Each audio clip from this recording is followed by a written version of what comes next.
Are you ready for a joyful life? What if it means you have to say goodbye to some behaviors that are holding you back from loving yourself and living a life that you truly deserve? Keep watching to find out 7 major behaviors that you need to avoid starting from now. Here we go. 1. Don't put up with things you don't want or like. You deserve to do what genuinely makes you happy. If, for example, you are eating a food that upsets your stomach just to make someone you care about happy, it's better to stop doing it. When you keep tolerating things that don't align with your preferences or make you uncomfortable, you will feel frustrated and resented. Tolerating things you don't like or want long term can cause chronic physical and emotional problems. 2. Stop trying too hard to rescue others and trust that they can deal with their own problems. Wait for others to ask for your help, and when you do help, don't expect a specific outcome. If your friend is making bad relationship choices and ask for your advice, share what you know and then let them decide what to do without pushing them in a particular direction. When we offer help without being asked, we might unintentionally weaken our friends' self confidence and independence. Also, not attaching ourselves to the outcomes of our help is very important because it prevents us from becoming frustrated or disappointed when they take our advice for granted or things don't go as we expect. 3. Quit trying so hard to prove your worth and understand that you are valuable just as you are. We don't need constant approval from others to know our value. This is a common issue for many of us who didn't feel valued in childhood. But realizing how feeling unworthy affects our daily life and our choices can make a big difference and it can improve our lives significantly. Let's say a friend doesn't answer your calls and it makes you feel sad. But why you feel sad? Maybe because you think they are saying you are not important. Instead, change your perspective.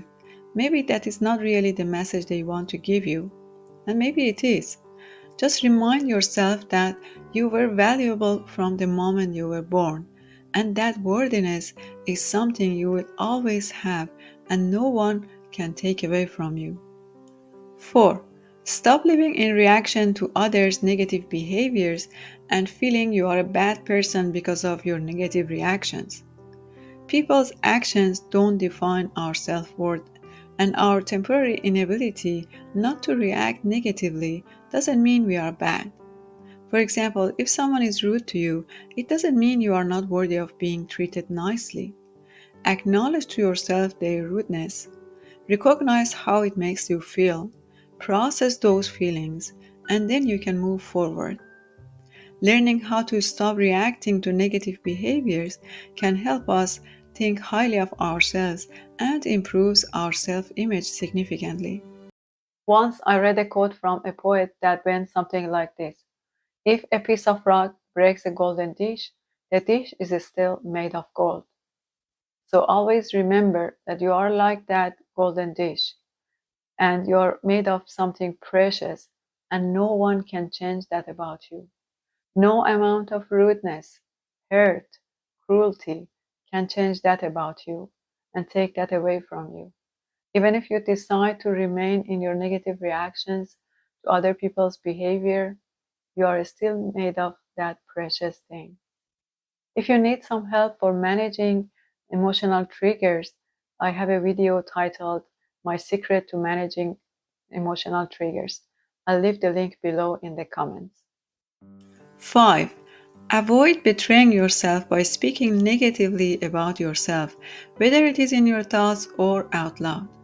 We might casually say things like, I'm terrible, or similar negative phrases without realizing the impact it has on us.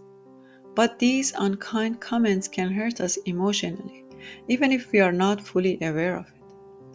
That emotional pain is a clear signal that we have actually insulted or betrayed ourselves.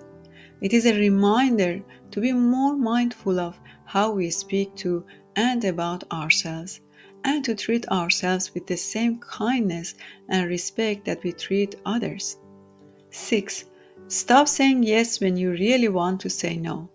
It is important to be honest about what you like and what your limits are to respect yourself. Sometimes we end up saying yes because we are scared of losing a friendship or support, even when it is something we don't really want to do. For example, if you have planned to relax at home next weekend, but you say yes to your mother in law's party invitation, you might feel disappointed in yourself later.